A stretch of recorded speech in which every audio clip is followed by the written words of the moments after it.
Hello, everyone. Tonight, we are boarding a creaky Phoenician trade ship as it rocks against the gentle surf, preparing to set sail toward distant ports. And yes, the ship definitely has a toilet, but it's not what you think. So here I am, standing barefoot on weathered wooden planks, staring up at a forest of masts and rigging. The smell hits me. First salt tar wet rope and something musky like fermented fish left out in the sun.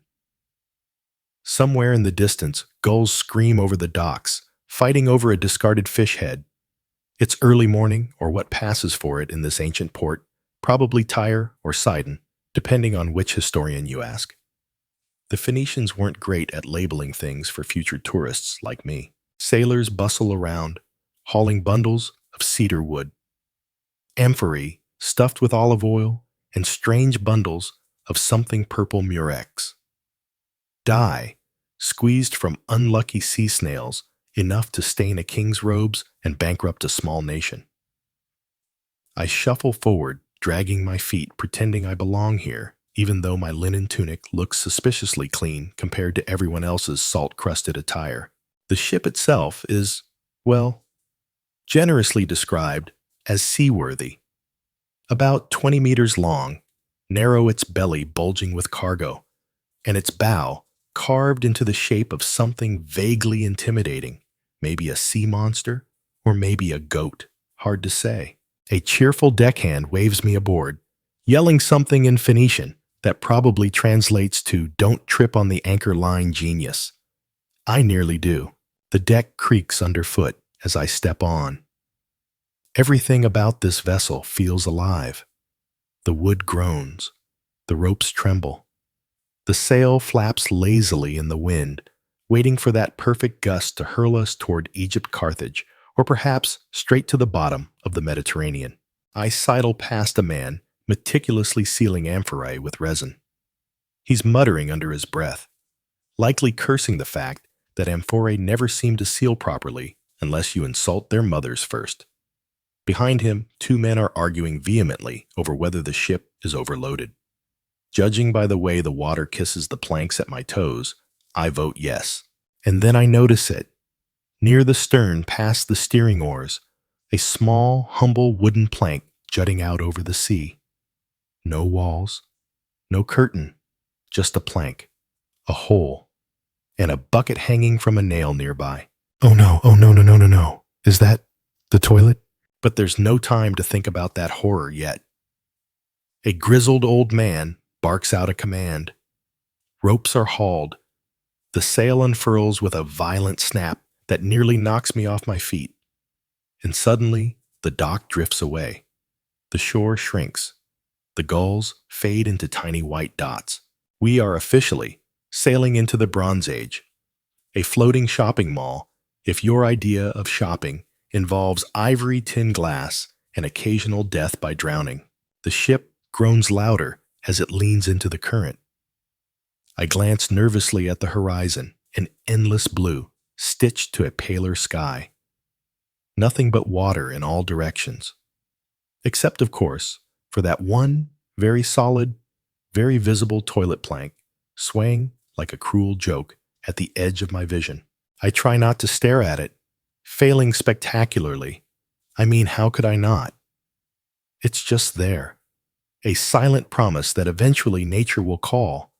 And when it does, there'll be no privacy, no walls, and no guarantee you won't be yeeted into Poseidon's waiting arms mid-business. As the wind picks up, I notice how terrifyingly low the railing is. Actually, is there even a railing? No. No, there's not. Just rope. Rope and prayer. The sailors laugh and joke like this is perfectly normal. One of them waves a fish at another, making a crude joke about a tuna bigger than your mother. Even in the Bronze Age, mom jokes are universal. Meanwhile, I try to focus on something else. Anything else.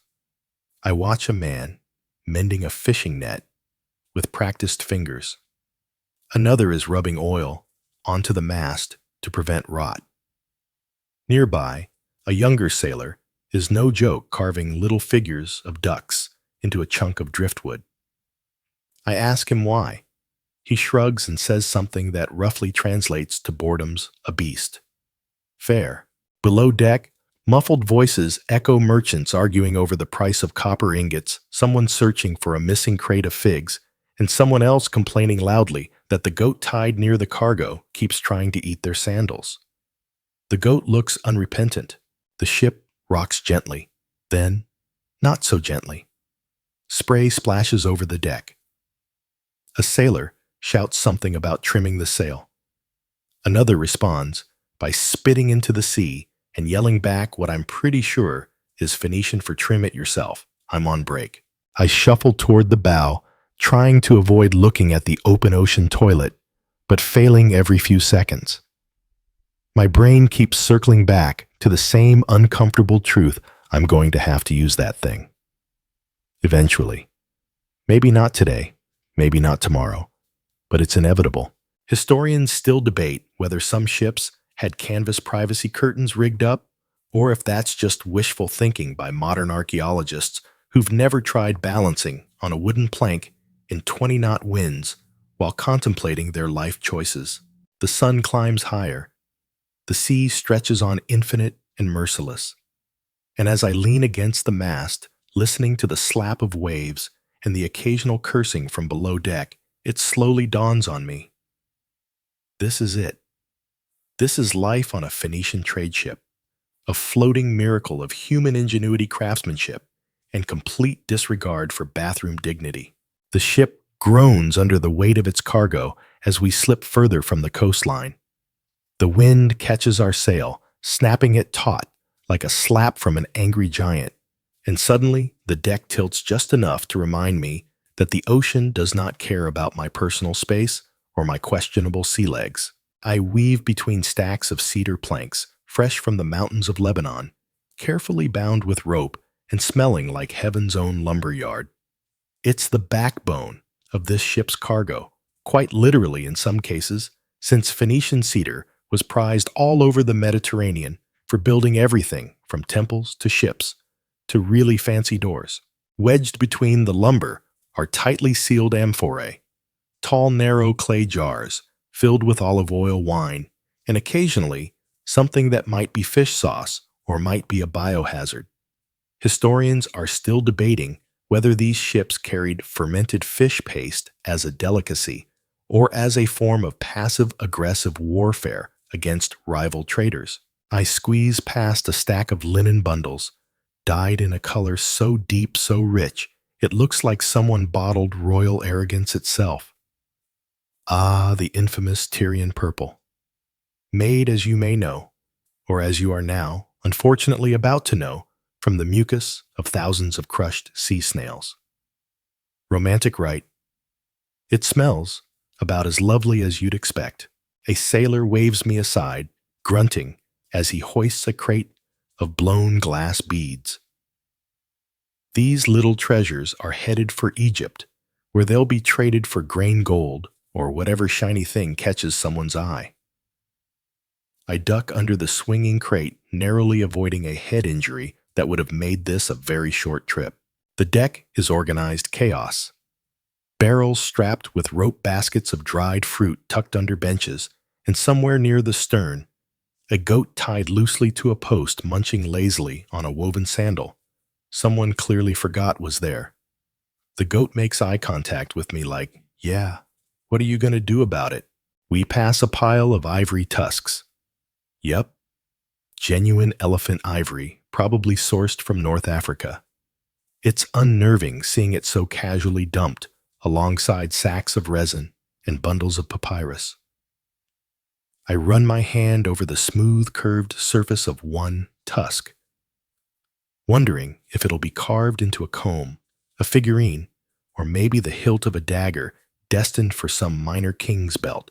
The crew works with the rhythm of experience, hauling, tying, adjusting the sail as the ship creaks and groans but presses forward.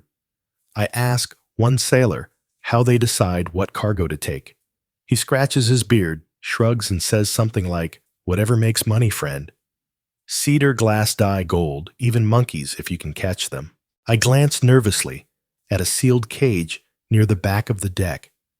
It rattles ominously. I decide not to ask. The ship is heavy, overloaded, maybe.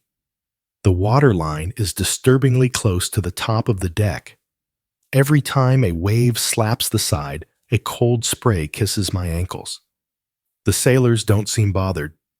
One of them even laughs and tosses a fish to another, shouting something that sounds suspiciously like, "Try not to fall in landworm." As the wind picks up, I notice that the mast itself is supported by thick, oil-rubbed ropes lashed at tension points all over the deck.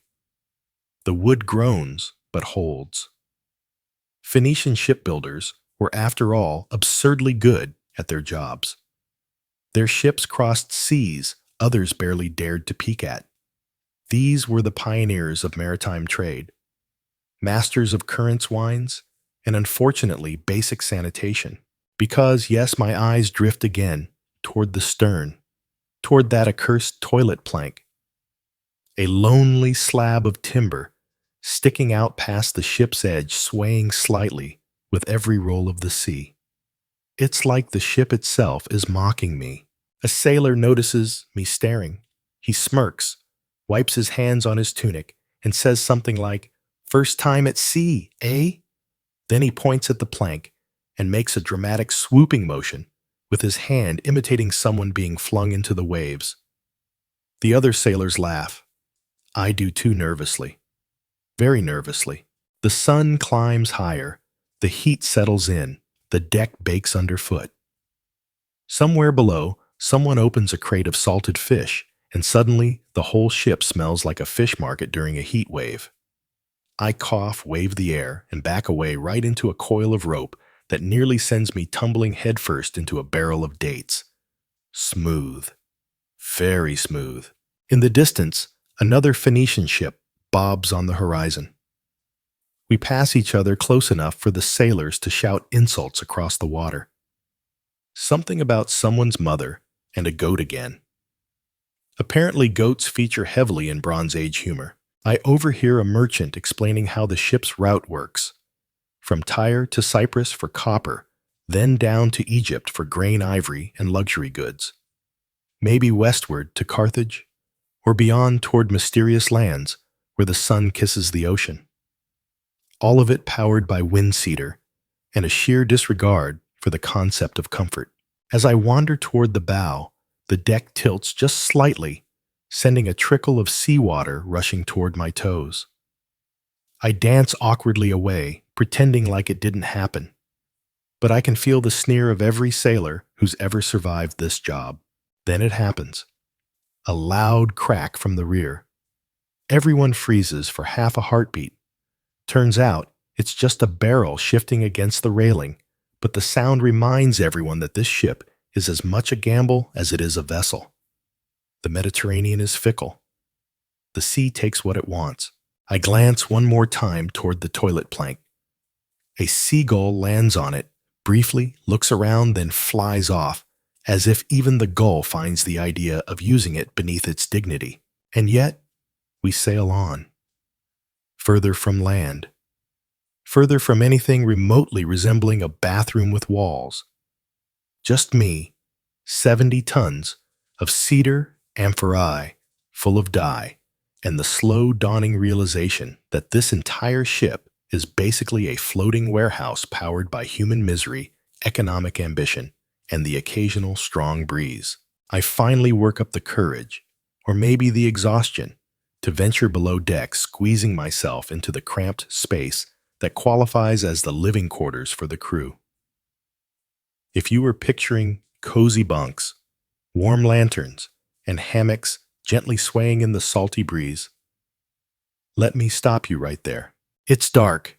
It's damp. It smells like wet rope, sweaty feet, and something more sinister that I decide not to investigate too closely. The ceiling is so low that I'm hunched over like a broken scarecrow, carefully maneuvering around barrels, sacks, and bundles of spare sailcloth. There are hammocks, sure, if you can call them that. ragged strips of rough fabric tied between beams, swaying with every pitch of the ship. Some look suspiciously like recycled fishing nets. I tug at one to test its strength. It holds, barely, but I can't shake the feeling that lying in one would be like crawling inside a damp sock hung out to dry in a hurricane.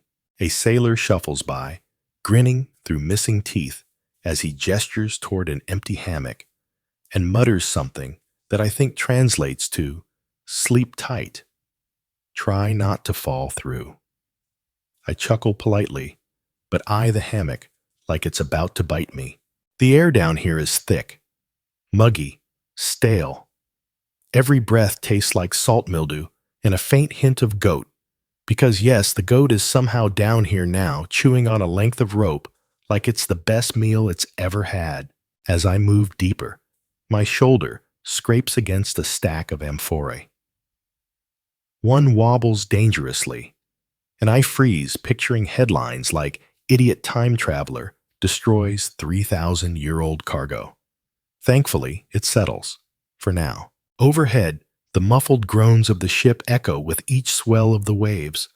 Water drips steadily from somewhere above, probably from a loose seam in the deck, and collects in a bucket someone thoughtfully placed to catch it. Next to the bucket, another bucket. This one is not for water, and the smell confirms it. Yep, below deck has its own emergency toilet system. 2 buckets, one for leaks, one for, well, other leaks. Comforting, I ease myself onto a crate and take a look around. Sailors sleep where they can, some curled up on the floor, between crates, others suspended in their dubious hammocks, swaying like sad, salty cocoons. One guy is snoring loud enough to vibrate the hull. Another mutters in his sleep, something about being cheated out of his share of ivory. Ship drama, even when unconscious. A young sailor, with a mop of dark curls, catches me looking around. He flashes a grin and holds up a wooden dice cup, rattling it. A game of chance. A way to pass the hours between ports, or possibly gamble away half your future earnings. He waves me over. I decline, remembering how badly things went last time someone invited me to just one round. As I lean back, the ship tilts sharply, sending me sliding halfway across the floor before I slam into a coil of rope. Someone above yells something that I hope isn't brace for impact, but judging by the sudden increase in sailor feet stomping overhead, something's definitely up. A sharp crack. A groan. Water sprays through a seam in the hull. Not much, but enough to make me reconsider every life choice that led me here. I decide to crawl back toward the ladder leading topside. On the way, I pass what is very clearly the ship's pantry, a tiny nook with sacks of dried figs, dates hard bread, and something that looks like salted fish, but smells like an old boot filled with regret. I poke it. It jiggles. I move on. Near the ladder, I spot a man stitching a tear in a spare sail. His needle flashes in the dim light as he works with quiet focus. I ask how often sails tear. He glances up, shrugs, and answers something along the lines of "depends." How angry's the sea today? Then bang. The hatch above my head flies open, flooding the hold with blinding sunlight, and a very enthusiastic face shouting down, "Big wave. Hold on!" I don't need to be told twice. I grab the nearest beam as the ship lurches. Somewhere behind me, a crate of pottery tips over with a crash that sounds exactly like someone losing a month's paycheck. I scramble up the ladder, burst back onto the deck, and immediately regret it. The sea has gone from playful to furious. Waves slap the ship sideways. Spray drenches everything. Sailors rush around tying ropes, adjusting the sail, shouting commands at each other, half of which I realize are probably just variations of "don't die." The deck pitches violently, sending me sliding straight toward the stern, and yes, directly toward the toilet plank. I flail, grasp at a coil of rope, and stop myself just short of what would have been the most embarrassing obituary in maritime history. A sailor laughs, claps me on the back, and says something like, "The sea tests everyone, friend." Great. Glad I passed the test of "don't fly off the toilet plank." As the storm settles into a steady but less homicidal rhythm, I cling to the mast, catching my breath. Salt crusts my lips. My tunic is soaked. My dignity is in tatters.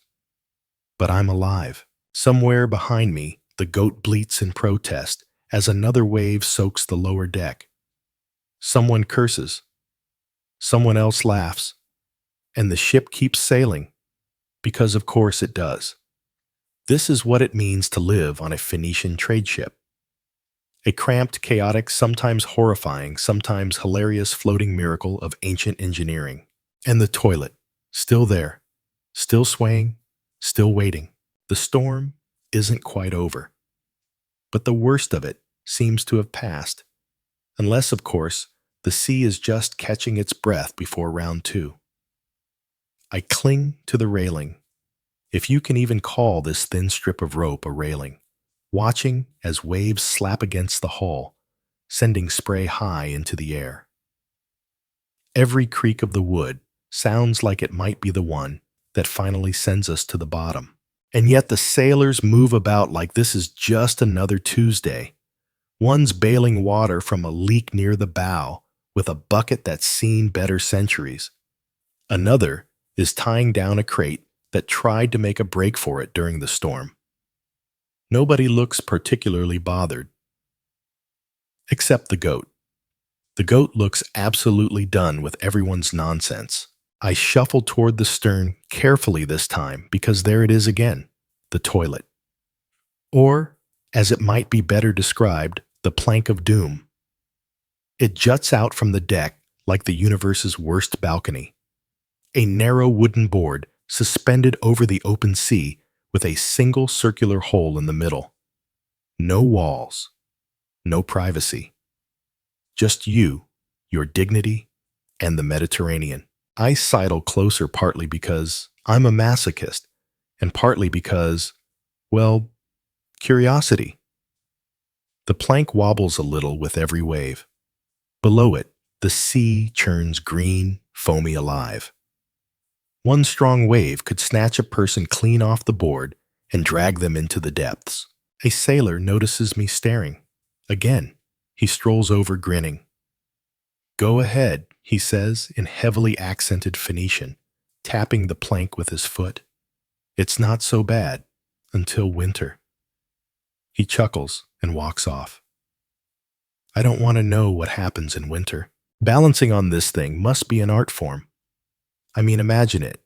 The ship rolling side to side, wine slapping your back, waves spitting up at you from below, and you're out here pants around your ankles, praying the rope tied to the post behind you holds if something goes sideways. Literally, yes, there's a rope. A frayed, salt-crusted lifeline tied to a post near the base of the plank. The idea, clearly, is that you loop it around your waist or wrist just in case a rogue wave tries to claim you mid-business.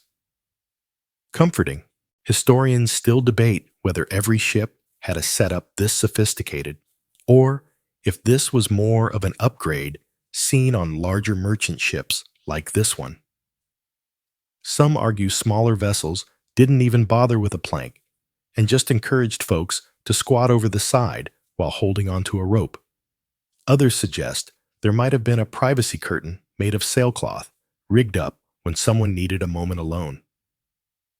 Personally, looking at this setup, I have my doubts. A sailor ambles by carrying a bundle of reeds. I ask perhaps foolishly what those are for. He gives me a grin that needs no translation. Oh no, toilet paper. Not exactly. These are cleaning tools. Water from the sea, a handful of reeds, maybe a scrap of old cloth if you're lucky. Suddenly, every luxury of the modern world Seems like it deserves its own national holiday. I watch as one sailor casually strolls out onto the plank, ties the rope around his waist, squats, and well, there he goes. No shame, no hesitation. Just another day in the floating outhouse. The rest of the crew barely notices. One even whistles a jaunty tune as he scrubs barnacles off the side of the hull nearby. And it gets worse. Because while you're out there doing your business, you're also the most exposed person on the ship. No cover, no shield. If a sudden squall hits, you're the first to get soaked, or worse, swept clean off. Plus, remember the ship rats. Oh yes, rats. Dozens of them scurrying around the deck and below, living their best lives off spilled grain and unattended salted fish. They don't bother the sailors much, too busy too fast, but I've seen one pause at the edge of the plank, sniff the air, and scamper back like even the rats have boundaries. I ask one sailor if anyone ever, well, fell in. His answer is a grin, a shrug, and one word. Sometimes. Fantastic. The ship lurches again, sending a spray of seawater over the deck. I nearly lose my footing. The plank shivers, wobbling slightly as the hull rides over a large swell. Nope. Nope. Not today. Not yet. I back away from the edge, muttering thanks to whatever gods might be listening. But as terrifying as the setup is, it's also ingenious in its own miserable way. Waste goes directly into the sea, carried off by the current. No smell lingering on the deck, well less than there otherwise would be. No chamber pots to empty, no latrines to dig, just gravity ocean and a deeply personal moment with the elements. Some ships, historians speculate, had more than one plank, one on each side of the stern, to prevent a line from forming. Because let's face it, nothing makes a bad day worse than waiting in line for the world's most precarious bathroom. The wind shifts, the sail flaps, the captain barks something about trimming the rigging. Sailors jump to their stations, hauling ropes, adjusting lines. The ship groans but stays steady, cutting through the water with surprising grace for something so overstuffed with cargo and people and one very judgmental goat. I glance back at the toilet plank one last time. It sways, it waits, it knows, but the sea calls louder than the toilet for now. The wind picks up. The horizon stretches endless and blue. Somewhere out there is Cyprus, or Carthage, or another port filled with goods noise and hopefully better toilets. For now we sail. By now, the sea has settled into something calmer, still rolling, still restless, but less like it wants to murder everyone aboard. The sky is a perfect expanse of pale blue, the kind that almost tricks you into thinking the Mediterranean is a friendly place. Almost, I'm standing near the stern again, because, of course, I am glaring at that infamous toilet plank like it personally owes me money. I'm not proud of how much time I've spent thinking about it. But here's the thing. Eventually, there's no avoiding it. Nature calls. And on a Phoenician trade ship, nature doesn't just call, it kicks in the door and yells at you in a language you don't understand. I inch toward the plank, trying not to think about the fact that it's just a board. A board, a hole, a rope, and the open sea below. That's it. That's the whole system. There's no backup plan, no emergency chamber pot, no privacy curtain, no little wooden door you can close while pretending the rest of the crew isn't pretending they're not listening. And let me tell you, the closer you get to that plank, the less stable it looks. Every tiny wave sends it bobbing like a diving board at a public pool designed by someone with a cruel sense of humor. One of the sailors notices me hesitating.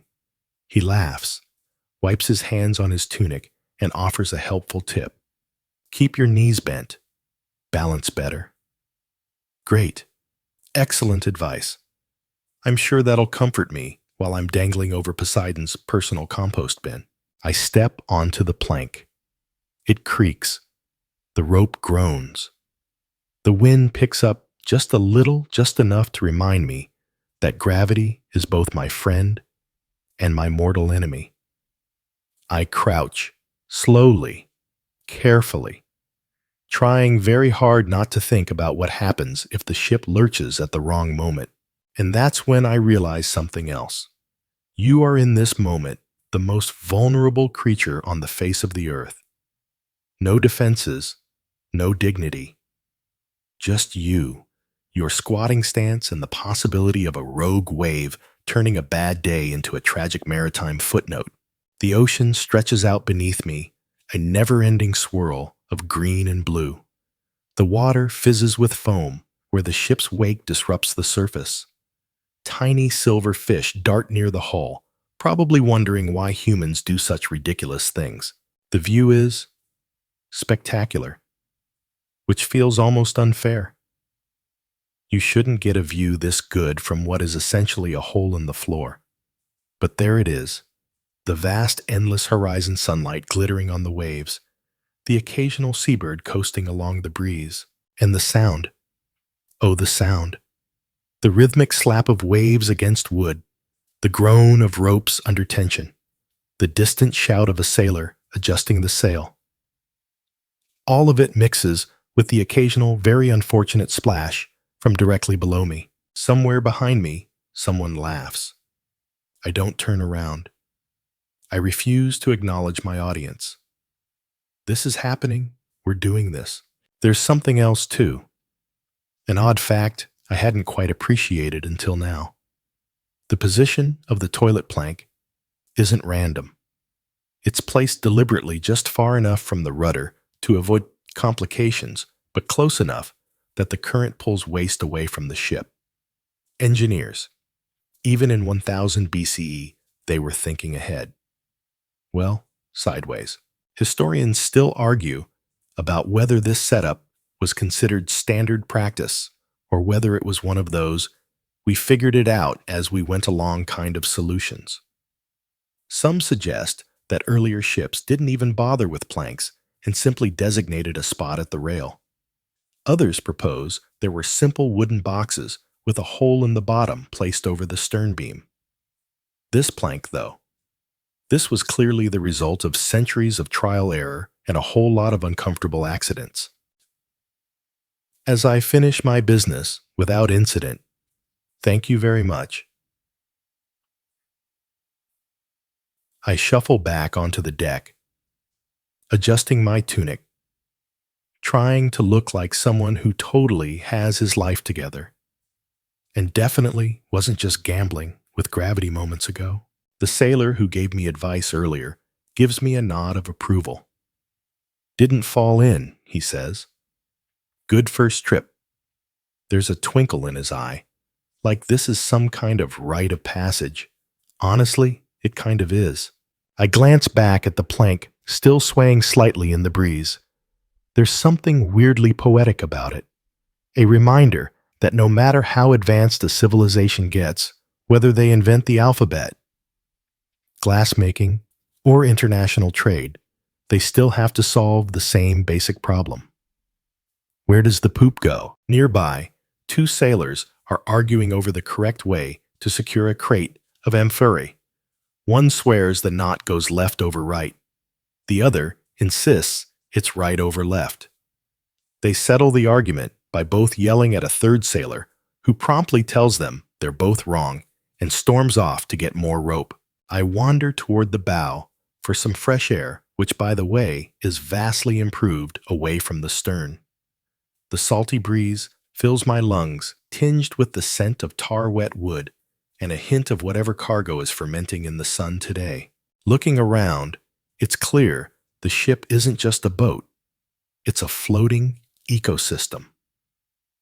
There are barnacles clinging to the hull below the waterline, gulls perched on the rigging, and even a curious dolphin surfacing briefly alongside, as if checking to see if we've dropped anything interesting or edible. As the sun climbs higher, the crew falls into their daily rhythm. Check the cargo, adjust the sail, scrub the deck.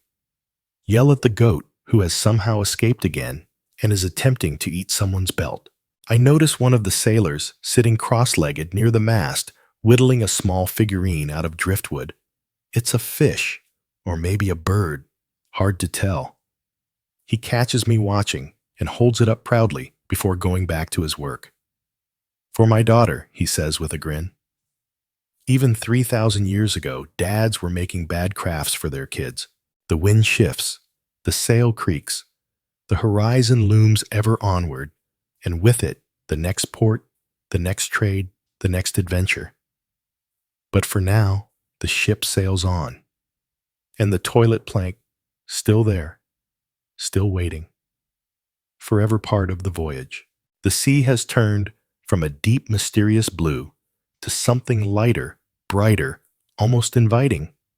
If you can ignore the fact that we're still bobbing around on a wooden box, held together by rope sap and collective denial. I wander toward the midsection of the ship, where a few sailors are scrubbing the deck with bristly bundles of palm fibers. Well, I say scrubbing. It's more like moving dirt from one part of the deck to another in an endless battle that no one expects to win. Salt encrusts every surface. Sticky patches of spilled olive oil glitter in the sun. And there, in the corner, a trail of something unidentifiable leads suspiciously toward the goat who chews it with zero regrets. The ship smells complex.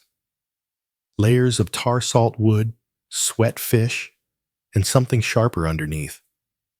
A smell that has absolutely zero business existing outside of a chemical weapons lab.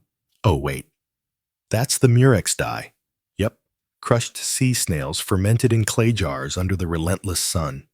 A smell so pungent it could clear a room in 2 seconds flat. I stop near one of those dye jars, half curious, half masochistic, and lean in just close enough to immediately regret it. The sailor next to me cackles. "Smells like money," he says, slapping the jar affectionately. "And death." He's not wrong. This foul purple sludge is worth more than gold in some places. A single garment dyed with it could feed a family for a year. But dear listeners, it does come at the price of smelling like a seafood dumpster on fire. As I move on, I notice something else piled near the stern, next to the ever-reliable toilet plank, is a stack of broken seashells. Not just any shells. Crushed whelks, smooth on one side, jagged on the other. I crouch down, poking at them with a stick. A sailor saunters over, watching me with mild amusement. "Soap," he says with a grin. "Sort of. Wait, soap." He picks up a handful of crushed shells, rubs them between his palms, and then gestures toward the ocean. Salt water. Sand, shells, scrub, clean. Then he laughs. Or bleed. Depends how hard you scrub. And suddenly it hits me. There's no soap. No fresh water for bathing. No privacy. No concept of hygiene that doesn't involve salt friction and a very high pain tolerance. If you need to freshen up, your options are as follows. Jump overboard. Scrape yourself raw with a fistful of shells, or pour a bucket of seawater over your head and hope for the best. Historians still debate whether some ships carried small stores of olive oil specifically for cleaning the skin, a trick borrowed from athletes in the Greek world. Rub on the oil, scrape it off with a strigil, and voila, you're slightly less disgusting. But on a working trade ship like this, that oil's worth too much to waste on personal hygiene. The cargo gets the olive oil, you get the shells. I glance nervously toward the toilet plank. Suddenly, it feels even less appealing knowing that after, let's say, a successful visit, your best cleaning option is a handful of sharp, salty calcium and some vigorous wishful thinking. A sailor stomps by, carrying a mop. Not a modern mop, mind you. a bundle of reeds tied to a stick. He slaps it down into a puddle of something I sincerely hope is just seawater, swishes it around, then flings the contents over the side. Problem solved, or at least problem relocated. Nearby, another sailor sharpens a knife against a whetstone, pausing occasionally to wipe sweat from his brow. No soap, no problem, he mutters, mostly to himself. Salt kills everything. Eventually, he pauses, then grins. Except barnacles. Barnacles live forever. That checks out. The sun climbs higher. The deck gets hotter. You can actually hear the wood crackle underfoot as it expands in the heat. Somewhere below deck, someone's yelling about a missing amphora. Judging by the damp trail leading to the goat, I suspect the case is closed. A merchant walks past, fanning himself with a piece of parchment and grumbling about the stench of the dye jars. He stops long enough to argue with the captain over whether the cargo is balanced correctly. The captain gestures toward the sky. The sea, the entire universe, as if to say, if the gods wanted it balanced, they'd have built a better ocean. I duck into the shadow of the mast, hoping for a little relief from the heat. No luck. The shadow moves with the ship, and the ship never stops moving. Sweat trickles down my back, mixing with salt and sand, and the general grime of existing in the Bronze Age. The wind shifts slightly. A gull circles overhead. A dolphin surfaces alongside the hull, snorts a spray of water, then disappears again. Even the wildlife seems vaguely disappointed in our hygiene situation. I glance toward the toilet plank again. It's still there, still waiting. But now, next to it, one sailor is fashioning a replacement rope. Frayed ends show where the old rope snapped. Bad knot, he says, shaking his head. Nearly lost Tamas yesterday. Is Tamas okay, I ask. Yeah. Goat fished him out. I wait. He doesn't elaborate. I decide I don't want to know. As the ship rocks, I realize something strange. You get used to it. The smell, the filth, the constant dampness. Your senses dull, your expectations lower, and suddenly a breeze that smells mostly like tar and only slightly like old fish feels refreshing. A sailor hands me a reed brush and points toward a sticky patch of deck. Your turn, he says. Whether it's a joke or an actual order, I don't know. But I start scrubbing. Because on a Phoenician trade ship, you're either working bailing or figuring out how to balance on that toilet plank without becoming a cautionary tale. And right now, I'm not in the mood to gamble with gravity again. Land. Finally, blessedly, unmistakably land. A smear of green on the horizon becomes sharper with every creak of the hull and every flap of the sail. Cyprus. The Copper Island.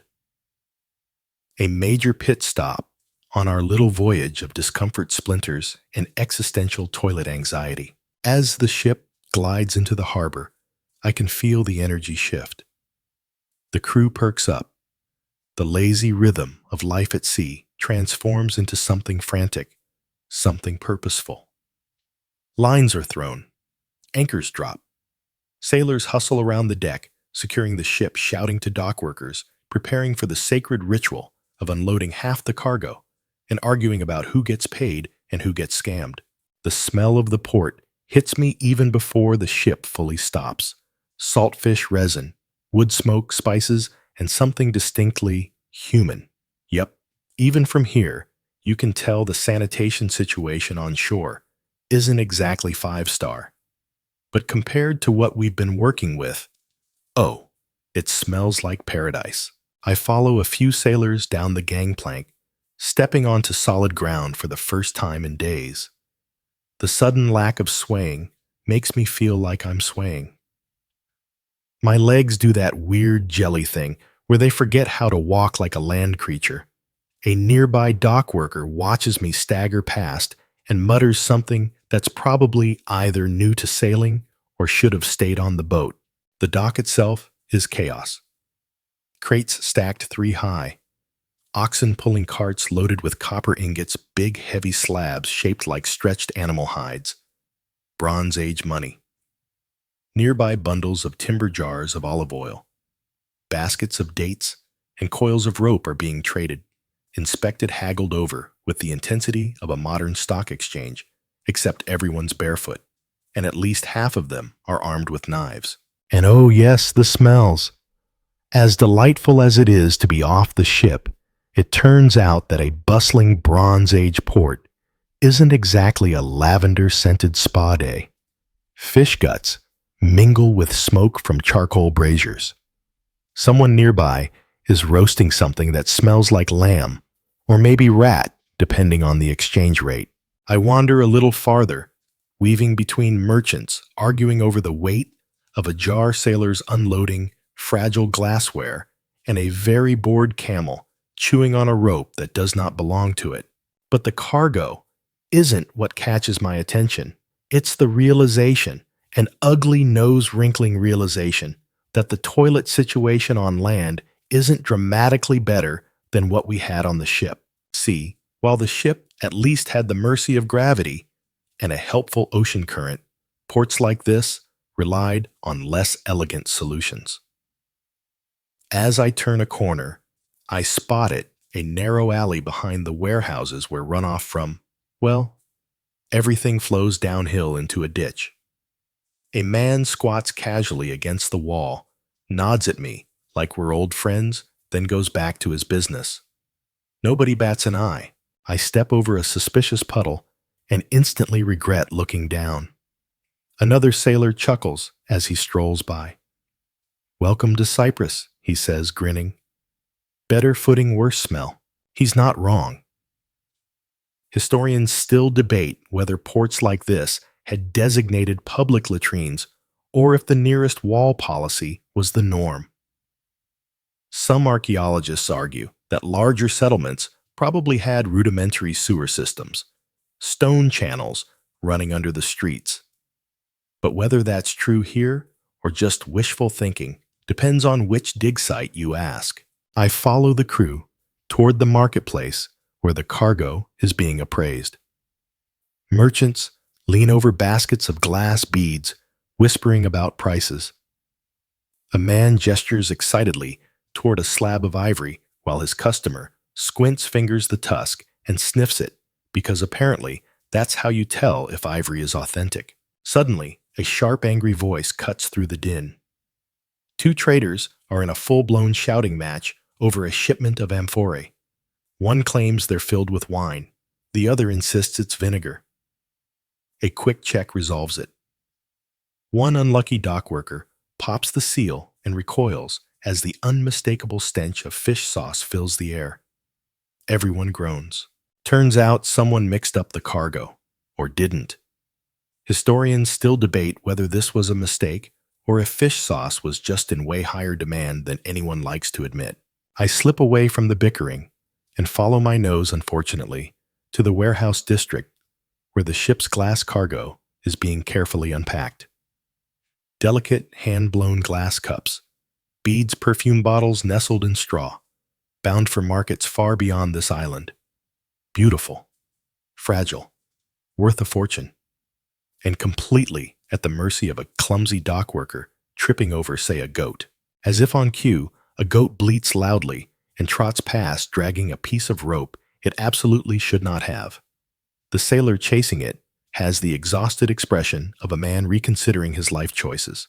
I watch as 2 sailors argue over whether the dye jars should be stacked on top of the olive oil or vice versa.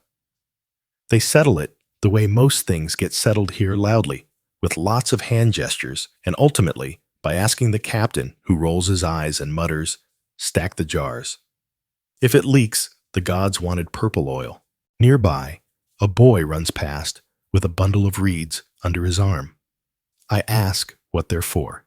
He grins and answers with a single word: cleaning.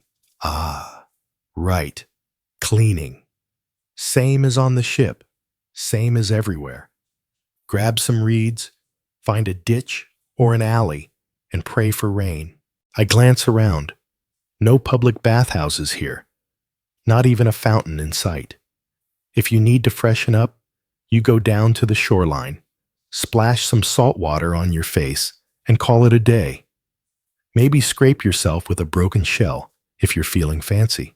And the toilets? Well, the ocean was starting to look better by the minute. The horizon ripples with heat until suddenly it isn't just heat, it's sails. Dozens of them, tattered black flags, snapping in the wind, cutting the calm sea like angry vultures. My heart skips. Pirates. Real pirates, right out of the stories, only with worse hygiene and fewer polite R's. One moment, we're drifting toward Carthage on a gentle breeze. The next, the crew is screaming orders, rushing ropes, and scrambling like they've just realized gravity works both ways. I'm dumped off balance, clutching a coil of rope eyes, darting between the pirate ships, and embarrassingly, the toilet plank, hoping it hasn't bolted for the horizon in sympathy. A cannonball whistles past, shattering an amphora of olive oil with a loud crack that sends oily spray across the deck. The smell of burning pitch and spilled oil swirls with salt spray, creating a tangy perfume that no perfumer would dare bottle. In the chaos, no one has time for toilets. Not even the goat, which is now bleeding like it's auditioning for a goat choir chorus. The Phoenician ship shudders. Sailors drop what they're doing, hauling cargo, arguing about knots, and grab weapons. Bronze spears, sickle swords. Maybe one guy with a fishing net disguised as a weapon. Historians still debate whether Phoenician crews ever carried makeshift shields carved from amphorae lids, or if that's just a dramatic embellishment by epic poets, but right now, we need every bit of protection. Below deck, cargo rolls, crates crash, and someone yells about crushed glass beads. I stumble toward the helm, nearly tripping over a loose rope that mocks my land legs. A seasoned sailor slaps me on the back. Stick to the deck, landlubber. He grunts, then vaults into action. I comply reluctantly, and with a spray of dust and rope burn. Above us, the pirate flagship roars forward. The Sea Peoples, those mysterious raiders of the Bronze Age, collapse around 1177 BCE, were infamous for hit-and-run attacks on coastal cities. They're often framed as refugees or displaced warriors, but right now, they look like all too human thieves with terrible table manners. A firepot arcs over our bow, crashing into the mainmast. Flames lick along the ropes, setting sail alight. A sailor grabs a bucket, hurls seawater only to miss, completely splashing me in the face instead. I sputter and choke, tasting salt oil and panic. And still, I glance at the toilet plank, praying the pirates aren't thinking of using it themselves. The deck is chaos. A cannon roar, the smell of burning pitch, the clang of bronze on wood. The goat is in a frenzy, racing between legs, as if it knows exactly how absurd this is. Someone shoots a bow. The arrow thwacks into a crate of figs, exploding sweet fruit all over a poor sailor. He grumbles like, "Great, now I'm sticky and at war." Classic. In the frenzy, there's no time for privacy. No time to worry about balancing on a plank. Toilets are abandoned. If you're lucky, you're clutching a spear. If you're unlucky, you're praying you don't get shoved overboard by a panicked crewmate. I hug the mast like it's my only friend, except when it creaks, reminding me this whole ship might be my enemy. Amid the shouts, I notice an odd detail. One pirate has tied a patched amphora lid around his waist like a makeshift armor plate. Odd fact, ancient Mediterranean raiders sometimes repurposed everyday objects, broken amphorae, overturned shields, even livestock bladders, to improvise armor in a pinch. I wonder if he knows it's half olive oil can, or if he just ran out of bronze. We return fire. Bronze cannonballs, or heavy stones, whatever was handy, lob into the pirate hull, sending splinters flying. I duck behind a barrel heart hammering. My ears ring from the blasts. Every breath tastes of smoke and sea salt, and an undercurrent of this was a terrible idea. A gap opens between us and the pirate ship. Our sails catch a new gust, and we surge forward gunsmoke, trailing behind like a banner of reluctant retreat. Crew members cheer sword arms raised, adrenaline overtaking fear. We've fended them off, at least for now. We drift. The horizon is quiet again, save for the lingering hiss of sails and shouting sailors. The goat bleats once, then saunters away disgruntled. I look back at the toilet plank. It's still swaying untouched amid the debris of battle. There's something comforting in its mundane persistence, like it's saying, if you survive this, I'll still be here. The deck is strewn with seaweed, broken rope, and the occasional fig splatter. A sailor limps toward me, holding a bent spear. Grinning through a missing front tooth, he says, "Well, that was fun. You want to try the plank now?" He laughs, because bravery and insanity are apparently interchangeable at sea. But no, I'll wait. Let's be honest, after nearly being fried by pirates squatting over the abyss, seems almost soothing. Historians still debate whether pirates of this era had a code like the later Greek pirate Skanderbeg, or if it was pure opportunism. Either way, I'm grateful our Phoenician crew remembered the one code that matters: survive first, pee later. As calm returns, we gather what's left of our cargo oil dye cedar and bandage our wounds. A makeshift revelry erupts.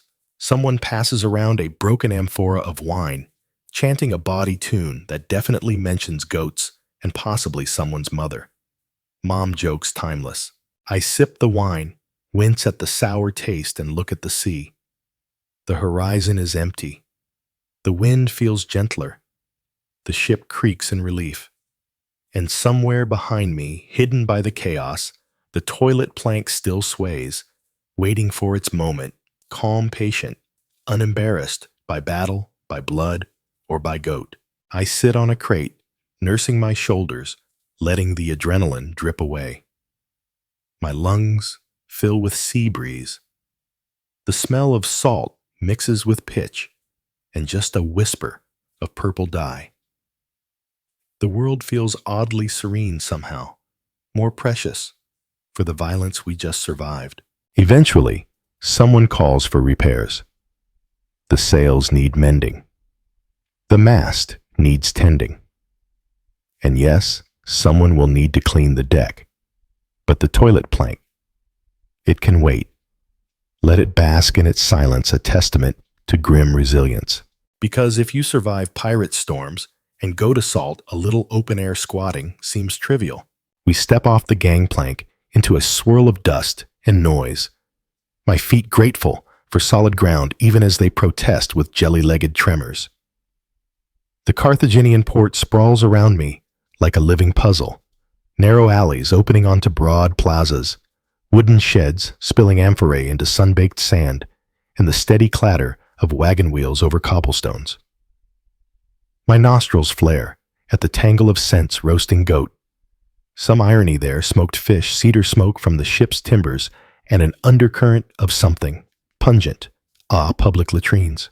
I follow the sailors past merchants haggling over copper ingots and boxes of shellfish enamel beads, weaving toward a low stone building where I hear the unmistakable sound of communal chatter. It's not the shout of traders or the bark of dockhands. It's laughter, gossip, and what I can only describe as a chorus of collective bowel relief. Inside, benches line the walls, smoothly carved limestone with evenly spaced holes. No partitions, no doors. It's a room full of strangers sitting shoulder to shoulder, some leaning in close to exchange the latest port rumors, while others stare ahead in stoic resignation. A pair of attendants tend wooden buckets of water and communal sponge sticks called spongia maris. You dip it in water, squeeze it, and, well, you know. It's the Bronze Age equivalent of toilet paper, except it's shared. I swallow. Remember Thomas's goat savior? This feels like sitting on the plank of doom, only with a view of Carthage's bustling square, instead of endless sea, and a lot more witnesses. One woman leans over to criticize a sailor's toga dye job, mimicking the royal purple stain that still clings to my tunic from the murex jars. She laughs and says, "At least it covers last night's goat stew." Her friend erupts and giggles. A joke at my expense, sure, but hey, it beats balancing over the abyss. This communal setup is not unique to Carthage. The Phoenicians inherited public latrines from earlier Levantine settlements, and Romans would later perfect them with running water.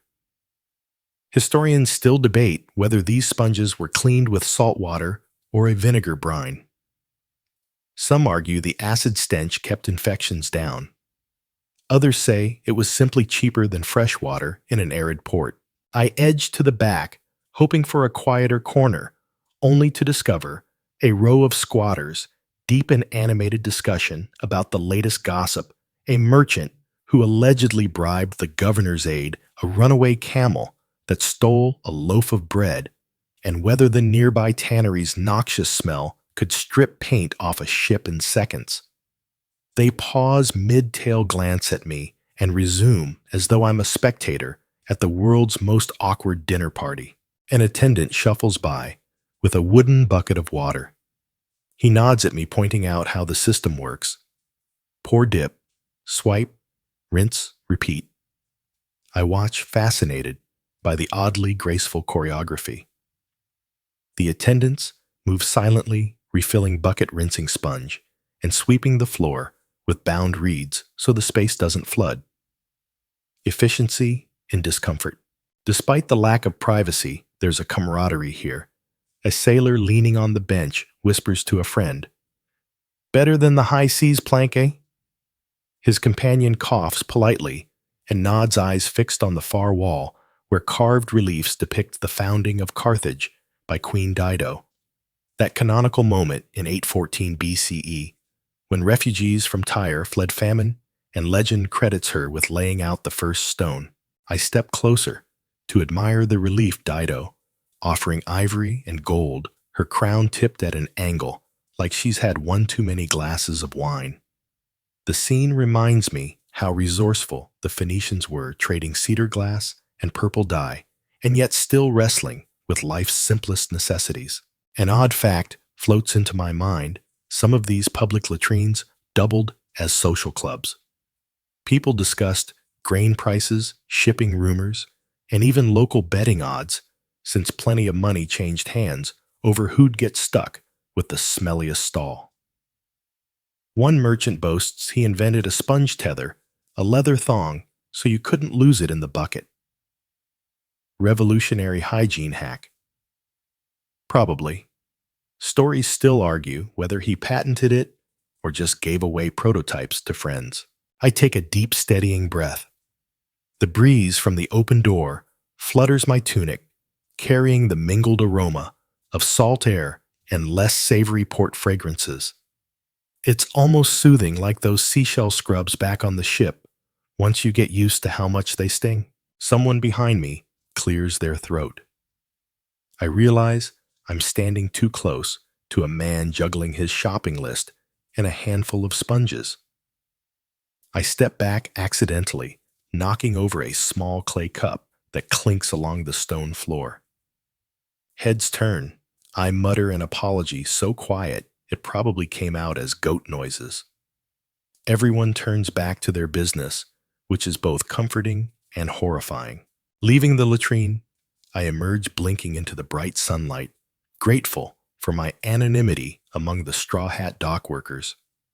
The smells hit me again. Roasting, lamb sandalwood incense wafting from a nearby shrine, and beneath it all the tang of murex-dyed still clinging to my skin. Beyond the public facilities, there's a fountain where locals gather small streams of water, trickling into a shallow basin. Perfect for rinsing hands or splashing your face. It's rustic, but private enough. Historians still debate whether these fountains were originally for ritual purification, or pragmatic hygiene. Personally, I'd guess whoever carved them just got tired of hauling buckets uphill. I cup water in my palms and splash my face. Cool relief. The day's heat seems less oppressive. I glance around at the harbor boats unloading ivory copper carnelian beads and even seasoned warriors arriving to complain about Carthage's dusty streets.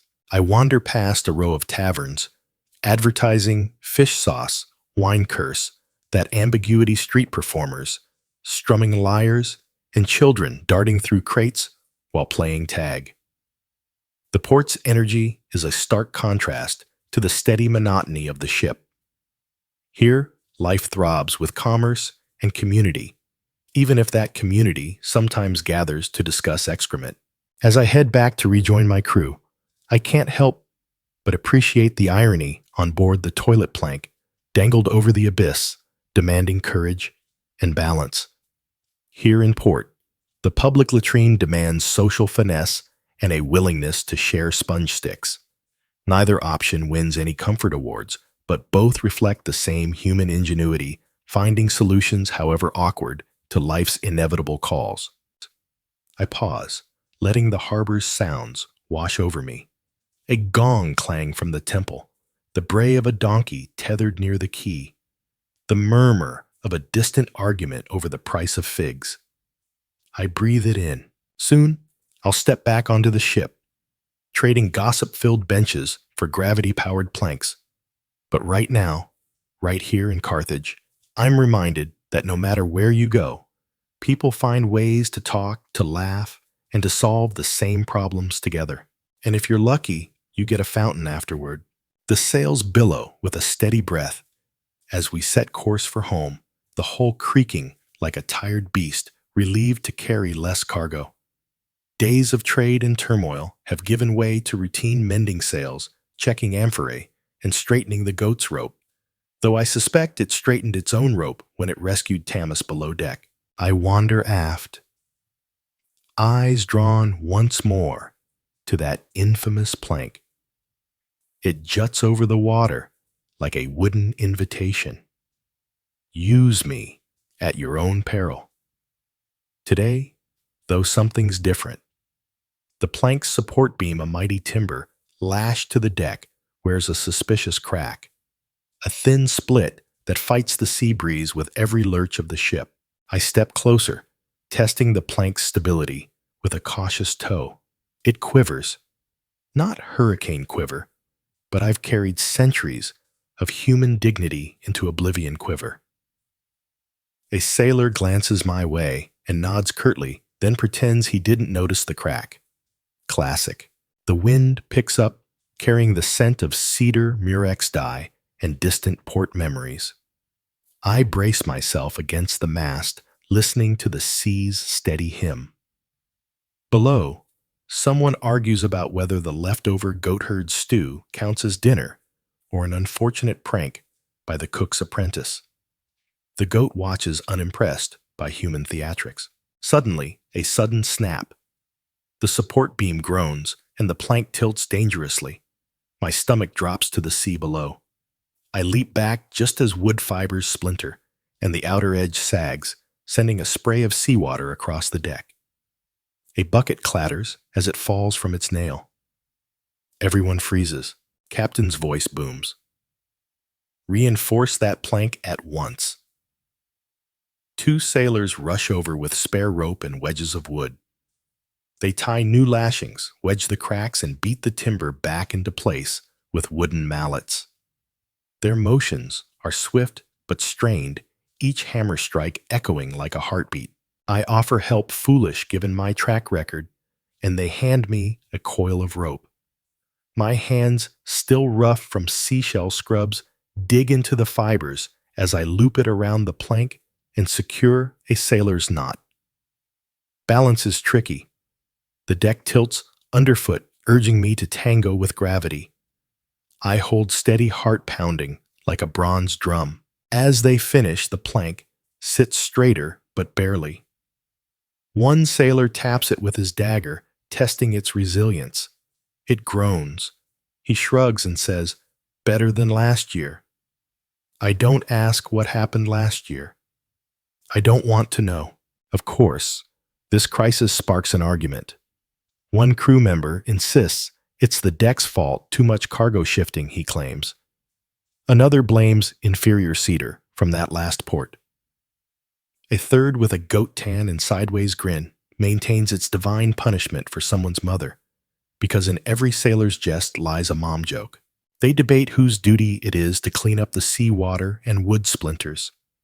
Each points to the other, as if the role of deck scrubbing holds life or death prestige. Finally, the captain decrees the lowest paid merchant does it. A loud cheer erupts from the merchant huddled near the midship crates. He squeals, sprinting off to fetch a brush. I step toward the helm, grateful to escape the brawl. The wheel rattles in my hands. The sea stretches endless and calm, ghosting with sunlit ripples that mock the morning's near disaster. I lean into the wheel, sending gentle commands to the crew. Adjust starboard sail, tighten the halyard watch for shoals. Above me, gulls wheel and cry, as if gossiping about the cracked plank. Below the cabin, creaks with shifting cargo, a reminder that every voyage is a gamble between human skill and nature's whim. The goat's bleat drifts up from below deck, a gentle interruption, like a comedic callback in a long-running play. As evening falls, lanterns ignite along the rail oil lamps perched in metal brackets. Their glow dances on the water, creating a river of jeweled lights. The scent of burning oil mingles with sea spray and goat-salvaged rope. The deck hums with winding down energy. Nets get stowed, amphorae gets secured, and the repaired plank stands guard over the sea once more. I wander aft again, marveling at how ordinary the plank looks now. No cracks, no drama, just a plank ahole and the boundless Mediterranean. I squat, mentally, of course, imagining the absurd bravery required to use it. Historians still debate whether some sailors fastened lanterns under the plank for nighttime use, or if that's just a maritime myth spun by bored poets. Either way, I'm content to leave such legends to the scholars. Nearby, two sailors share a jug of wine, toasting the successful repair with a spirited good health, while ignoring the precarious beam beneath their feet. A third holds a reed brush, sweeping away wood splinters as if they're confetti from the day's wooden near catastrophe. I take a deep breath, filling my lungs with tar salt and a hint of purple dye still clinging to my tunic. My muscles loosen. My mind quiets. The ship glides onward, homeward bound. Every creak, every splash, every goat bleat becomes part of a lullaby for the road-weary. I lean against the mast and watch the horizon blur between sky and sea, feeling the ship's gentle sway cradle me like a cradle at port, if cradles were built from shipwrecks and sea spray. A soft breeze carries the faint laughter of crew-swapping stories about the day's drama, reminding me that shared challenge weaves the strongest bonds. The cracked plank is repaired, but its lesson remains. Even the smallest failure can become a grand adventure. We patched the wood, tied the rope, and squabbled over chores, just as ancient mariners did centuries ago. And we lived to tell the tale, along with a new mom joke for the archives. As darkness deepens, stars emerge overhead, bright jewels scattered across the velvet sky. The sea whispers its approval, rocking the ship in a timeless rhythm. The repaired plank, unassuming and patient, dare not crack again, at least until tomorrow. We voyage through storms, pirate attacks, bathroom escapades, sooty deck scrubs, but now it's time to rest our tired minds. Close your eyes gently as the rhythmic creak of ancient timbers and distant gull calls lull you toward peaceful dreams. Feel the salt breeze fade into softness, replaced by the whisper of waves against invisible shores in dreamland's gentle embrace.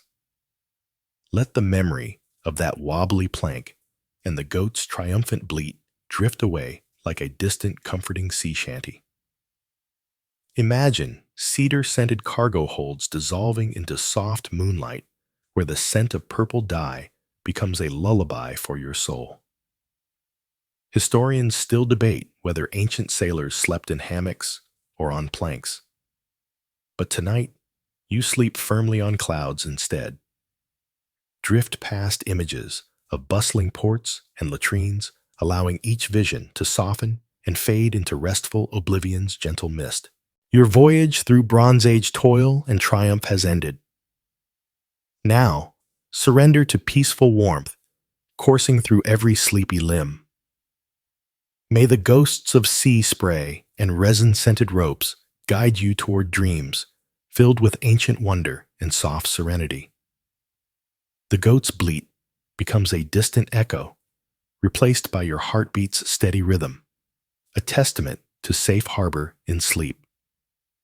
Let the weight of cargo and the creaking hull dissolve completely, leaving only a smooth path to dream's tranquil depths.